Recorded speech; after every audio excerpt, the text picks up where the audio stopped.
heart wants what the heart wants. We all know the saying.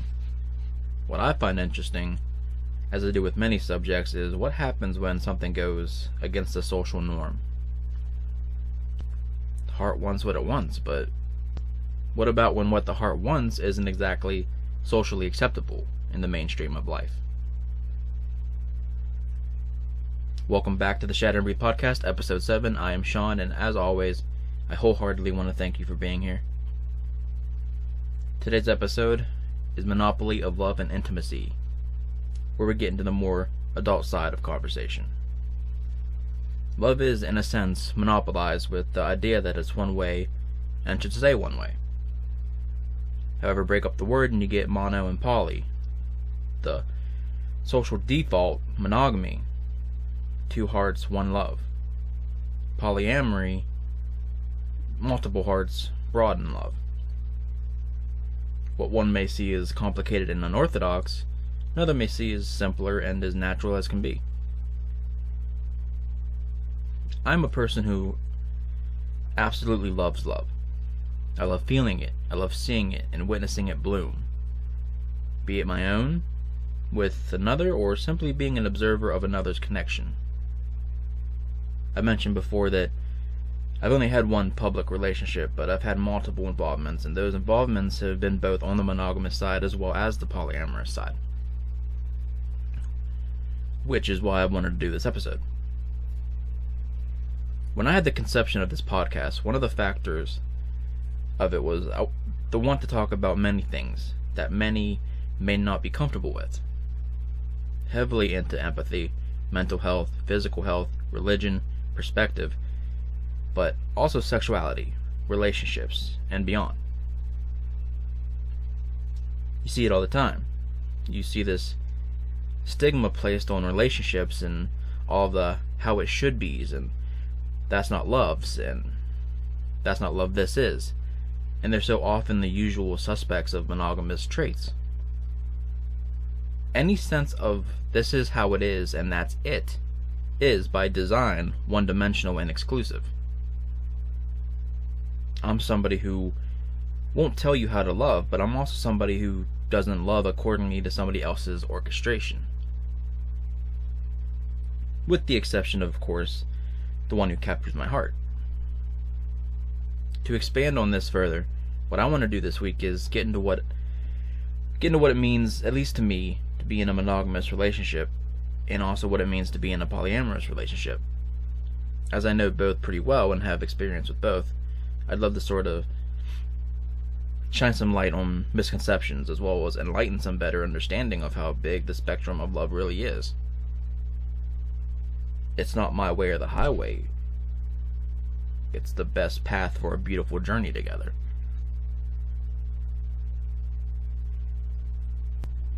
Love is so beautiful and so incredible that to believe it's as boxed in as one way of being. I've experienced it so many times, and in so many ways, and know for a fact there's many others who feel the same way. I feel this will resonate with a lot of people, whether they'll be willing to even admit it or not, but I think there will be people who are really happy I put this out there and open up a gateway into the conversation.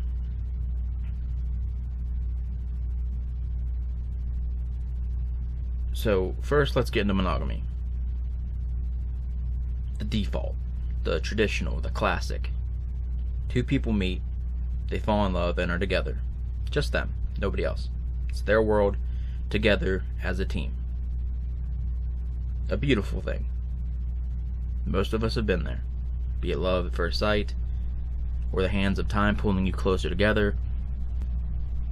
What a rush, isn't it? The world keeps spinning, but all of a sudden it feels a little more balanced. Romantically and sexually, there's no room for others. There's no time for others. There's not even room for consideration of others. Now, of course, there's layers to it. Every relationship has certain boundaries, and I always support and encourage to speak, acknowledge, understand, and respect each other's boundaries. If you can't do that, be honest about it, and either be an adult and stop wasting each other's time, or work through it together, honestly and genuinely. It varies among couples, though, you know. For example, cheating. What is cheating? What you would say is cheating may be different than what I say is cheating. The obvious form of cheating within monogamous relationships that aren't open is having sex with another person. Now, just to get it out of the way, if you're a couple that experiments and have 1 or 2 threesomes or maybe even swing, you're still monogamous, you're just curious or possibly in a type of open relationship, which is perfectly healthy, as long as everyone's understanding of what's happening. Where it starts to evolve into the poly realm is when it starts becoming more commonplace with specific people and feelings get involved beyond just sexually.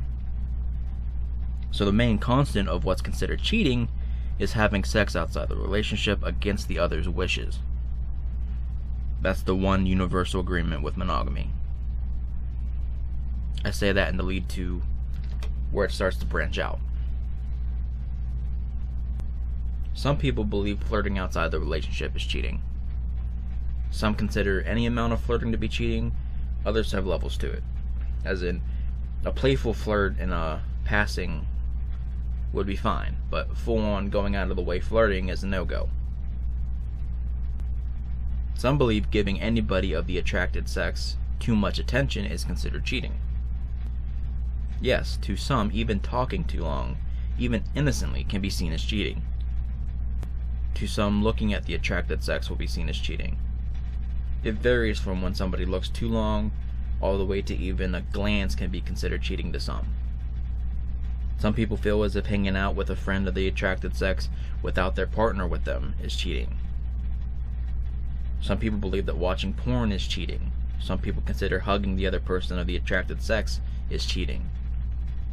Dancing with somebody else, talking on the phone too long with somebody else, having inside jokes with somebody else.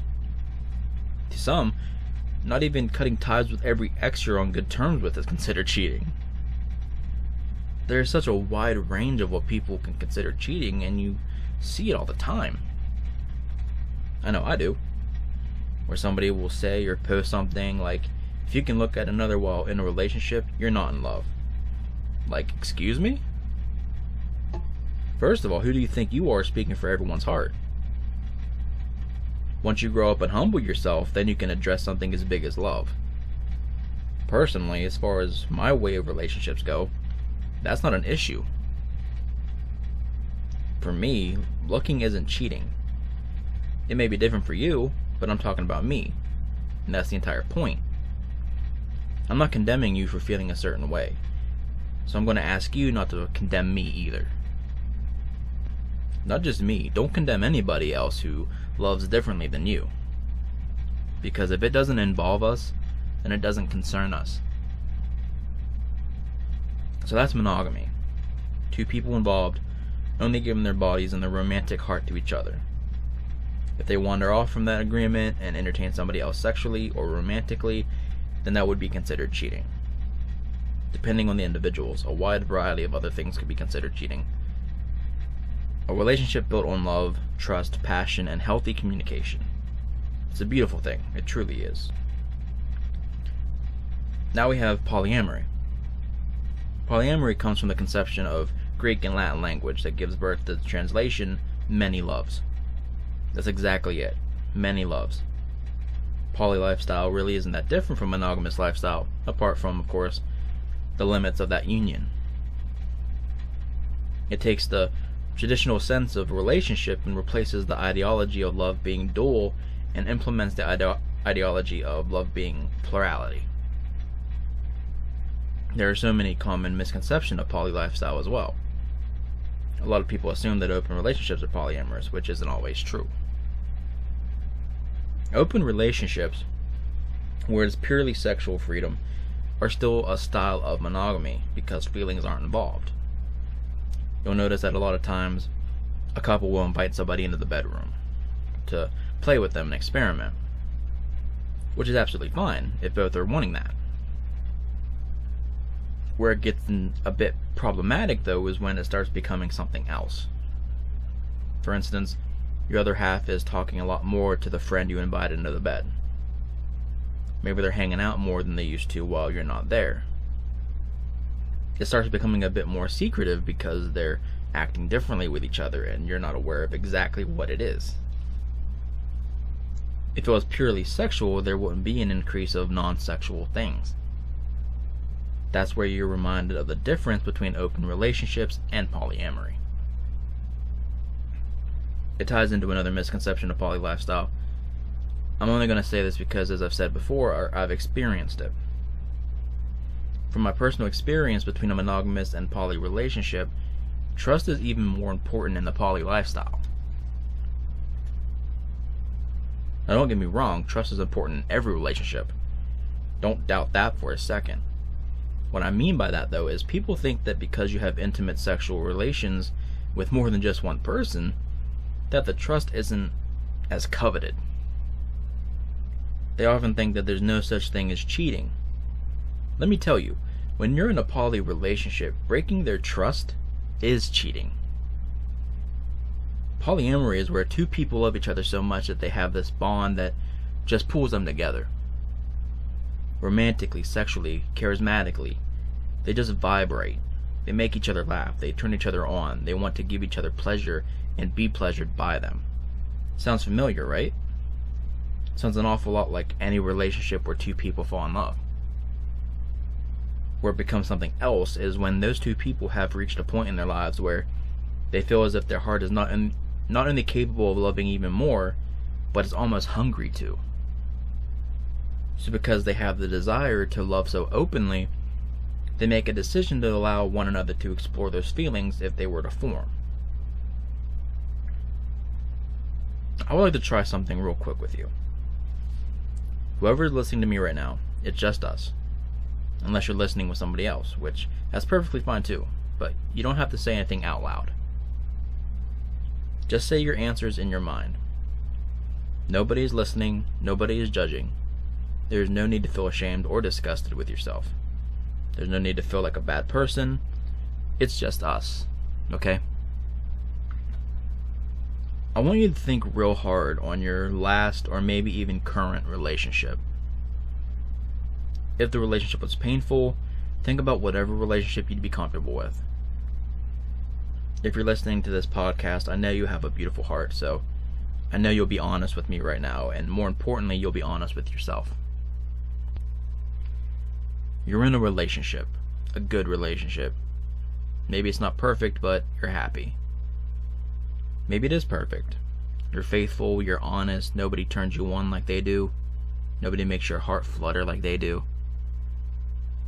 You're thinking of them right now. Your heart is theirs. You could be married, engaged, dating, doesn't matter. Now, as you're smiling right now, be honest with yourself and think about that person who made you wonder. That person who made you question your thoughts. That person who made you feel like you were feeling the wrong way about them because you're in a relationship and you shouldn't be feeling this way about anybody else. If you're not thinking of anybody, that's okay. That's beautiful. If you are, though, you know it. That's beautiful too. And I'm going to tell you why it's beautiful. It's beautiful because you have a big heart. That heart of yours opened up to somebody you feel it wasn't even supposed to. And you love your other half so much you held it in. They probably didn't even notice how much they affected you because you didn't let them notice. You feel so bad for feeling so flustered over somebody else, but it felt so good and innocent at the same time. Maybe even turned on by it. You didn't do anything wrong. You weren't looking for somebody else. Hell, you're not even pursuing them. It was just a moment. But what a moment it was. I'm going to tell you right now, your body reacts how it reacts. Your heart blooms for what it wants, and when we're in a relationship, that can be a scary thought. It doesn't make you a bad person, though. It doesn't make you a cheater. It doesn't mean you should explore that feeling either. I'm not trying to convert anyone to the polyamorous style. What I'm doing It's trying to help others understand that there's not a whole lot of difference between dual love and plural love. One of the biggest differences, though, is that on one hand, you'll suppress that feeling, and on the other hand, you'll embrace it. In my experience, the core is based on two people. It's different for different people, but for me, there was always that core the love grows around. That's where the trust is heavy. You're allowing others into your temple. The love of your life comes home, tells you they met somebody who touched their soul and improved their day, and to some that can be very threatening. Honestly, if you don't deal with a little jealousy in at least the early stages of that lifestyle, then my hat's off to you, because as I've said in a previous episode, I'm very territorial. So when I was introduced to it, it took a long time to really find peace with it, but I did.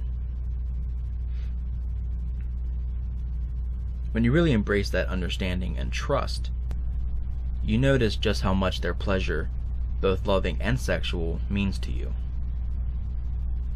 If I'm in a poly relationship and my woman says, I met this delicious guy at the store today, I would ask her if she knows he's delicious or if she's just guessing, and if she's just guessing, I'd ask her why she didn't find out. Something to take from that is, she didn't have to tell me she saw an attractive guy. She could have given me a kiss, said, hey baby, and I'd be none the wiser. But she would be honest with me because there's nothing there to lie about. Let's take that same situation and apply it to how I would react in a monogamous relationship. Her gorgeous self walks in. I met this delicious guy at the store today. I would reply with something like, delicious as in hot, or delicious as in adorable. I would laugh it off because there's no reason for me to be threatened by it. No matter if it's dual or plural, honest and healthy communication is so important, and I'd rather stay single than not have that in my relationship. The reason I said trust is oftentimes more important in poly lifestyle is because you're sharing your heart, your body, and your mind with others, and we're human. We get jealous. We get jealous and we get territorial, and if we can't be honest with each other, how can we expect to be honest about other people? With poly, you're not cheating if you become intimate with another person. You're cheating when you decide to hide it from them. The beautiful part of poly is when you find others outside of you two, you're so connected and in love that you start to see in them what your other half sees. You start feeling that closeness between them, and it captures you because it isn't based off sex, it's based off emotion. It's fueled by love, and because you're so loving and passionate, the sex is a byproduct of that. Of course, there's times and room for just recreational sex as well, but that's not the core of it. You need to be able to trust your other half to be honest with you about everything and everyone. Be open with their emotions towards you and others, and not keep secrets from you. It's a very heavy form of trust, and it's absolutely beautiful and special. One thing that bothers me when I see it is when people lie about innocent things. Now, in all fairness, I know sometimes people have strict limits on what's cheating to them, as we went over that earlier. I just feel, personally, if you have to lie, then what are you even doing? Why do you have to lie about having a waitress at the bar instead of a waiter? Why did you have to lie about a guy giving you a compliment? Why are you nervous to say that you ran into an ex earlier? Why are you afraid to say you dreamt about an old crush last night? You know what I mean? Like, I understand the face value reasoning of not wanting to cause an argument or make it awkward, but that makes me ask this. Who are you with that would make an issue out of something innocent?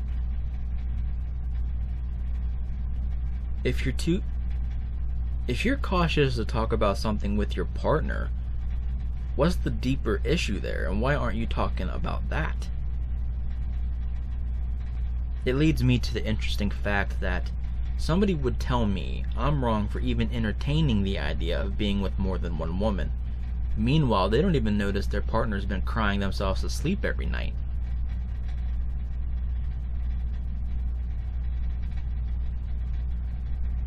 To me, the most important key to any relationship, be it poly or monogamous, is love, healthy communication, and respect. Those three are all necessities to me. When it comes to my relationships, I'm pretty easy to please. Be honest, be open with me, and don't have me looking stupid. I don't consider checking other people out as cheating. I don't believe that once you decide to enter a relationship, that all of a sudden everyone on the earth besides them turns into ugly Martians. Of course, yes, there are certain situations where I can understand it being disrespectful. For them or I staring too long. That's just rude in general, honestly. Ignoring your partner while checking somebody out. Shushing your partner while checking somebody out. You know what I mean? Common sense stuff is, of course, a no-fly, but if my woman wants to check out another hot man or another hot woman, damn, just point the woman out to me and I'll scope out for you too, baby. I'm the type that if I see a beautiful, sexy woman, I'll point her out to her too. She knows I'm not going anywhere. There's no threat. It's completely mutual too. This is, of course, me speaking from a point of monogamy, because that's still my default as well. I'm just open to the idea of poly still, if the relationship is right for it. Even if it was poly, though, there's still no threat, because that's not a part of it. One of the sexiest things women have ever done, in my eyes, is when they see a gorgeous woman and point her out to me. The confidence, the honesty, the level of trust just lifts me off my feet. Honestly, trust and honesty is so sexy to me, and it's a fast way to my heart.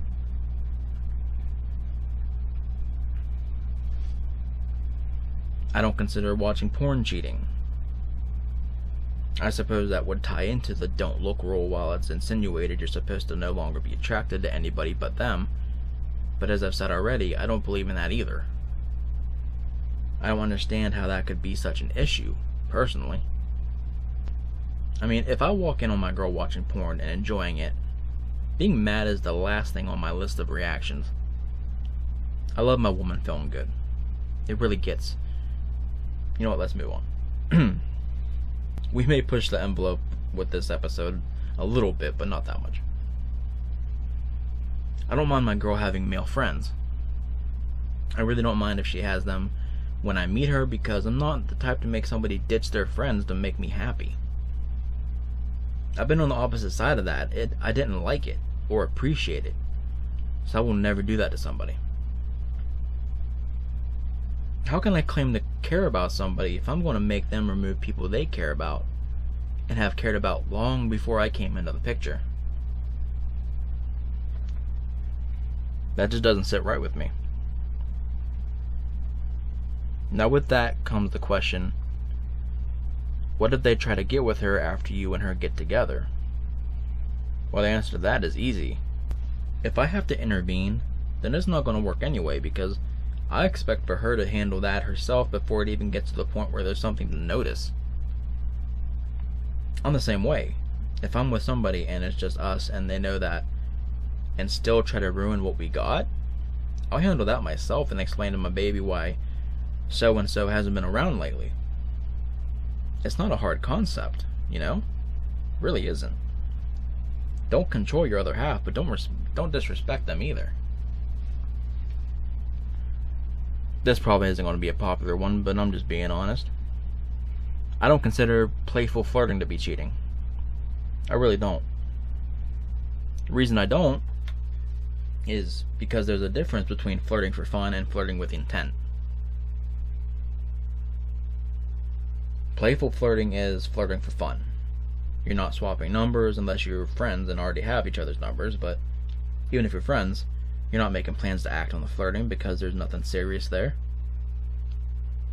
Some people, typically the ones I'm attracted to, are just naturally flirty. I am. So why would I try to change her personality? The personality that I must have fallen in love with in the first place.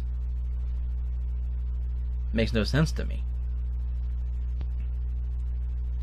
Of course, you need to understand also, with all of this, the 3 values I require are also in place in the relationship from both of us at that point. The honesty, the healthy communication, the openness. And that's already established. So everything I'm saying here is coming from that standpoint. On the flip side, I'm not minding if she checks out another guy. I don't mind if another guy compliments her. That's one of the most confusing things ever. How dare you find my woman attractive? Like, what? I love when my girl gets compliments. She turns me on.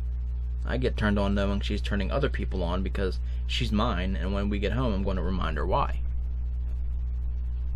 Like, people take so much shit negatively. I love it. I love seeing those I love happy, lit up with confidence, encouraged, embraced. It's so important to me, and I don't know how anybody could be happy with themselves when they require their other half to be miserable just to cushion their ego. It's not only irritating, it's heartbreaking. It's truly heartbreaking, and that's something else I'd like to get into. One of the hardships that come with having a heart like mine, a heart that really does have so much love to give, is coming to terms with the fact that you can't give intimate love to everyone. I don't even mean sexually. I mean, you can't hug everyone. You can't touch just anybody's face and brush your thumb across their cheek. You can't just press your forehead against another and hold their hands in yours. I'll see women in relationships, married, engaged, dating, talking. I'll see them in serious relationships or working on forming them, who are so in love with their man, sometimes woman, or sometimes just feel like they're stuck with them, and it just hurts. It hurts me so much seeing somebody with a good heart being mistreated, ignored, taken for granted. It hurts because they're going through it, and it hurts because I can't react how I'm instinctually wanting to react. I'm consoling. I'm wanting to wrap you in my arms and give you the love you deserve. But it's not always appropriate to do that, so I don't. Being an empath, having a strong consoling nature, and also having the awareness and self-control to not overstep any boundaries to make anybody uncomfortable, it can cause a really difficult struggle. But the benefit of having the awareness and self-control is I'm able to help them how I can by talking to them. Whether I know them or not, I'm not opposed to instigating a conversation if I feel somebody may need to talk to somebody. They can either talk back or not. If not, I respect it, but I can offer, and sometimes they'll talk and they'll appreciate it. Keeping all of that in mind, sometimes I feel I have to control the level of my presence because not everybody reads others the same. There's been times when somebody has taken my consolation as me being romantically invested, which I can understand how the lines can blur. Reasons like that are why I actively try to make them a bit clearer. I don't like hurting hearts. I don't like misleading others because I don't like being misled. It's the same way with assumptions. I don't like to assume somebody feels a certain way about me, just as much as I don't like somebody else assuming that I feel a certain way towards them. It's why I encourage healthy communication and openness. Relationships and friendships. It may hurt to tell somebody something that you might not think they want to hear, but I'll tell you now. If there's somebody who can add genuine value to your life in any capacity, they'll respect you for it. speaking of blurred lines, something else I'd like to get into now is another situation where it seems there's a rather steady divide amongst how people view it. I hear it a lot, said with such certainty, the statement that sex ruins friendships. I don't believe that. I believe sex between friends can be perfectly fine.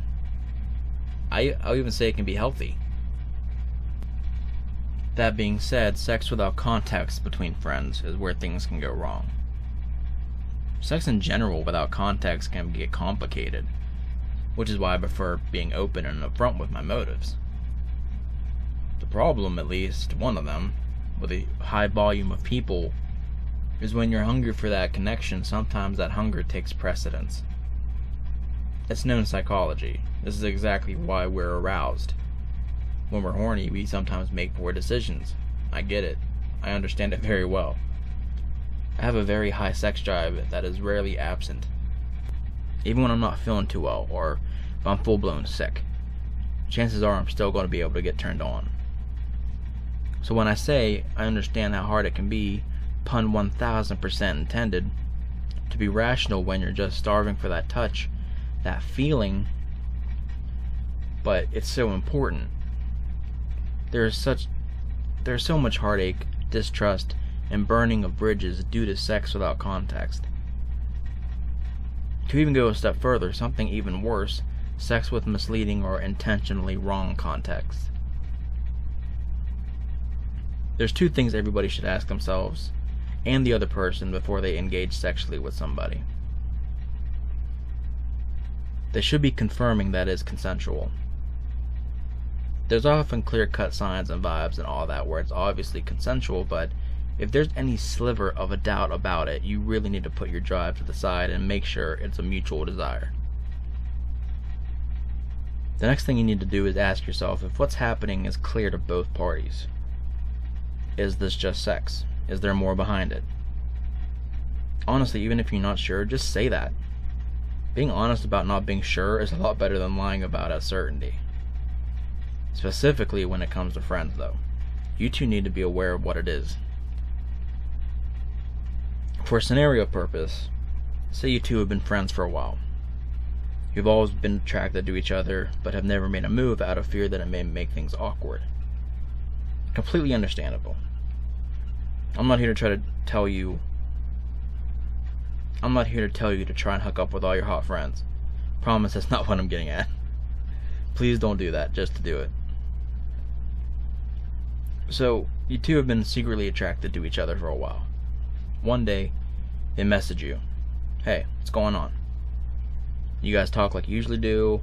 All of a sudden they say, so, I was wondering something. Do you find me attractive? For this we'll say you say yes. They respond with, well, I've been attracted to you for a long time. I just never said anything, but I have. Now we can branch off into a separation of the context here, with the context being just sex. Example would be, I'm not asking you to be with me or anything like that. I really love our friendship. I was just wondering if maybe you'd like to hook up sometime. If I'm horny and you're horny, why not? Now, with the context being possibly more. The example being, so I was just wondering if maybe sometime you and I could maybe see where that could go. If you're needing some release and so am I, maybe something can happen. Maybe just sex, maybe more. You can hear the difference, right? You don't have to form a detailed contract with them, but you should always make sure your intention's clear. And also, it's always worth it to mention, if they say no, then take the no and respect it. That's another reason that it can be an issue for some. The ego is as persuasive as the libido, and when you let both off their leash, it can be very messy. That's what I mean by sex without context being bad for friendships, as well as unhealthy in general among people. Personally for me, when we're both aware of what it is, it's so much better. We've all been young and naive. Sometimes we're afraid to hurt somebody's feelings. Sometimes we're afraid of blowing our shot. And yes, once again, the biggest of puns intended. Blowing our shot with somebody we're really into. You owe it to the other person, though, as they owe it to you, to be upfront and honest with what it is and what's expected, if anything. This is all general consensus, but in the realm of friendship, it's vital, because if they're really your friend, you'll respect them. If you're willing to ruin your friendship over something like blind sex, as I'll call it, then you don't respect them or the bond you have. When you have a real friend, a true friend, you should be comfortable with them. You should be able to have these sorts of conversations, as well as being an adult and respecting the answers you're given. Respecting them by not treating them with childish attitudes and making them feel a negative way. Respect them by keeping that same level of respect with them, and if you don't think you'll be able to, then you're not ready for that step. If you're not ready for that step, then don't take it. It's also very important to know your friend well enough to know whether or not they may be able to have that conversation. Why I say you should really know a person if they're your friend, and if you know them, and if you guys have that strong bond and openness with each other, then you'll know if it's a wise conversation to have or not. When you're friends with somebody, you know them. You have mutual respect for them. That's the people I'm talking about. I say that to implement the idea that you should be able to have a healthy conversation about that with them. If you're not comfortable talking about it with them, then simply don't. I'm not saying or implying that if you're attracted to your friend, pursue that attraction. I'm simply pointing out that the belief that sex will ruin a friendship is not a guarantee, and to the contrary, it can be a very healthy and beautiful thing if something's organic and honest. I'm not going to say it's one of my favorite movies, because it isn't, but I want to quote something from a movie I really did enjoy. It's a movie from 2013 starring Joseph Gordon-Levitt, Scarlett Johansson, Julianne Moore, and really an all-around solid cast. It's called Don John. If you don't know about this movie, it's about JGL's character Johnny, who is a ladies' man, loves women, loves sex, but to him, not even the real thing is better than porn. He hooks up with woman after woman, and it doesn't matter. He can't feel satisfied until he gets off to that quote-unquote perfect video in that moment. It got rough reviews, but honestly, I really enjoyed it. It's different, you know? Also, at the end of the movie, it really dives into why he is the way he is, and it's just an amazing outlook on something that I think a lot of people could learn from. I'd like to share a quote with you guys from that movie that I feel adds to what I'm talking about here. There's a quote from John at the end of the movie. So if you do want to give it a watch, maybe you don't want to listen to this. I hate spoiling movies, even accidentally, but this movie's been out for 9 years now. But I'm still going to warn you. It won't take more than a minute or so, I imagine, if you'd want to skip it. The quote goes like this, from John's narration. I don't usually like it when a girl looks me right in the eye, and this girl does that a lot. But I don't know what it is about her. When she does it, I don't mind. I just look right back at her, and pretty soon, I'm hard as a fucking rock. It's like she knows what I'm thinking, or I know what she's thinking, or I don't know. It's that two-way thing. I fucking love it. And I don't mean love like I love her, I want to marry her. I'm definitely not thinking about all that shit. And she's not either. She can't. I guess I just mean love like, you know, like when we're making love. And while we're doing it, all the bullshit does fade away, and it's just me and her, right there. And yeah, I do lose myself in her. And I can tell she's losing herself in me. And we're just fucking lost together. I want to make sure that nobody takes what I'm saying as me, downplaying sex and its importance or it being something to just give away to anyone. Quite the opposite. I find it to be much more beneficial, arousing, and beautiful for all parties involved when there's a connection there. Yeah, sometimes we have an itch to go out and have fun with a complete stranger or have only known them a couple days. Sometimes the idea of not knowing the person is a turn on itself. I'm not kink shaming anybody or judging anybody's lifestyle. For me though, nothing beats a connection. It just adds to it all.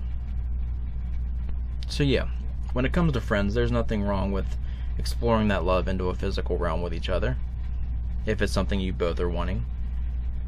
It's not like it's unheard of either. We all heard the term fuck buddies or friends with benefits. That being said, it's absolutely worth mentioning something else. One of the ways it can be seen as problematic is when it comes to the moment where one of the friends who have this bond finds themselves in a relationship. Now, they are most likely committed to this person, as they should be if they're monogamous. And now the scenarios can be a few things. Jealousy on the friend's part. They're having this big part of the bond with the person taken away, and now they're worried if they'll be able to deal with it or not. If they're honest with their new partner and have made it aware that they've had sex with a friend, maybe there's going to be tension because of that. Some people have a hard time when their other half stays close with somebody they've previously had sexual relationship with. It's a lot to unpack in that area alone, so I'm going to save that for another episode down the line. I'll say this though, it all comes back to where I said you need to understand what it is before you cross that threshold. Keeping the other person aware of your feelings doesn't start and stop at the initial conversation. It starts there, and you need to keep that open with them. If you're as close as you should be in that situation, take a moment to think if you'd find yourself in that situation in the first place. And if you do respect them enough to be honest about it. There's always been the discussion of fucking versus making love. When you fuck somebody, it's that raw hunger and need. It's scratching a deep throbbing itch that's driving you crazy.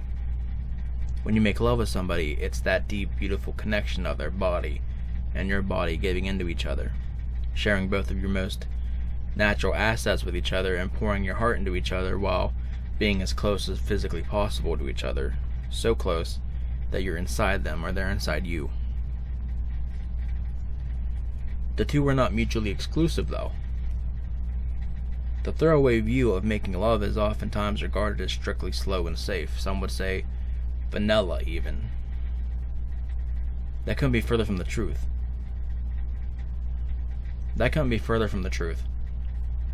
I'm sure most of you know what I'm talking about. When the love is there, it isn't staying calm and poetic. It's possibly branching out to rough and demanding, sometimes even dangerous and chaotic. I've used terms to describe such moments as making violent love, using the word violent but stripping its negative DNA. The word is just to describe the roughness, the recklessness of that raw and unchained passion letting loose. The voyeurs looking through your window may think it's some aggressive wild sex, but when it's two people in love, the love is still absolutely being made. I love love. I love intimacy. I love connection. I love seeing it. I of course love feeling it. It's beautiful, but to see it is so special.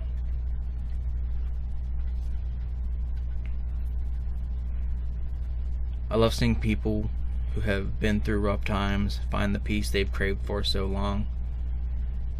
I love seeing the heartbroken woman who cries herself to sleep at night finding herself in the arms of somebody who makes her smile wider than she ever thought possible.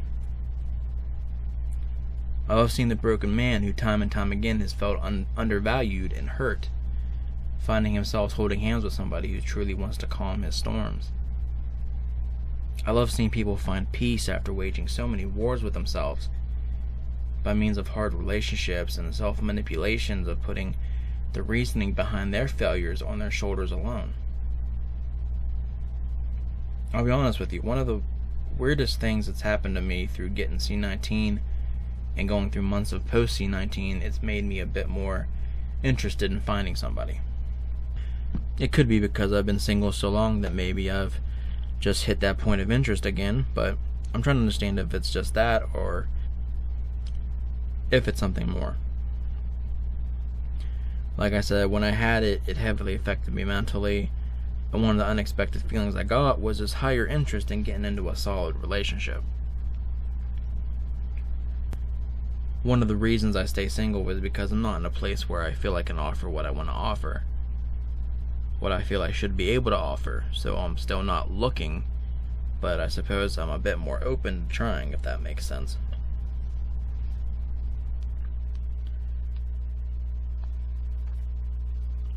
As I said before, monogamy is my default, personal preference, just speaking for me.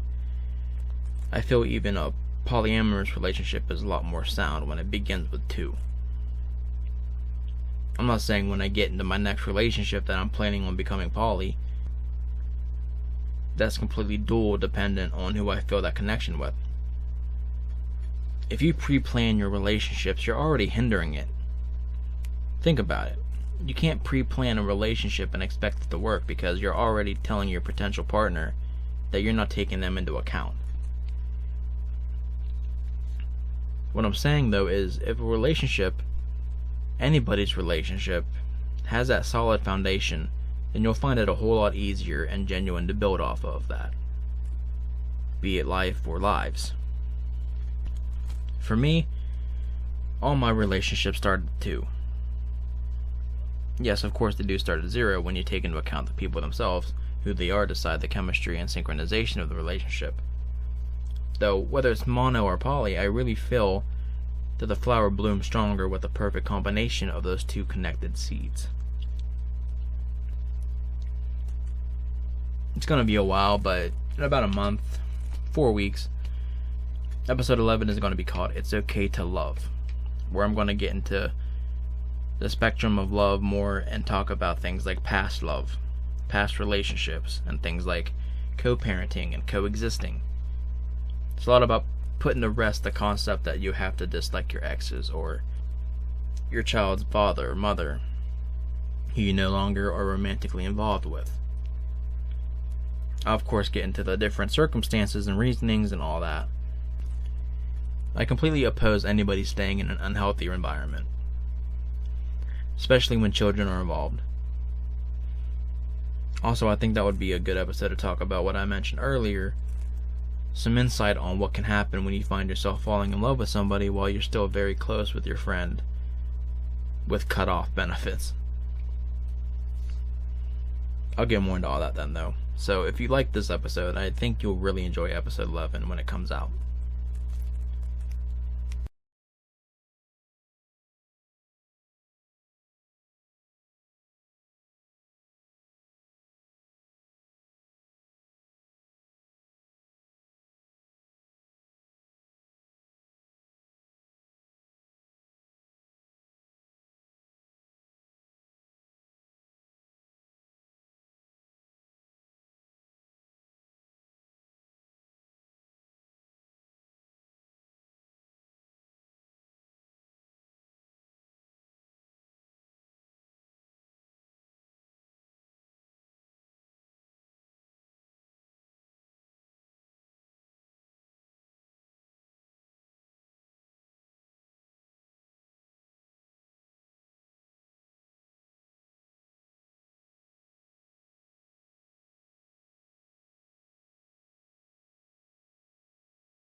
That being said, I thank you so much for being here with me again.